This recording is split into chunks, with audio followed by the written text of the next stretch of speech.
something I don't understand. What's that?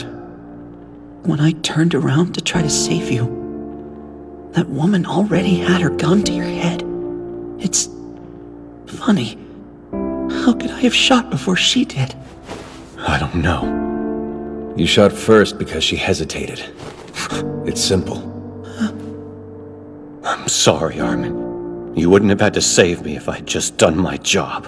I know what it is. The woman I shot back there. I bet she was a really kind person. She must have had a lot more human empathy than I ever did. I pulled that trigger so easily, without a thought. I'm a killer. And now that your hands have been soaked in blood, the person you once were is gone for good.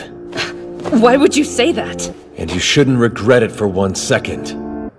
Because if you'd chosen to keep your hands clean, Jean would be a corpse on a cart right now. I'll tell you why you pulled the trigger. Because your comrade was about to die.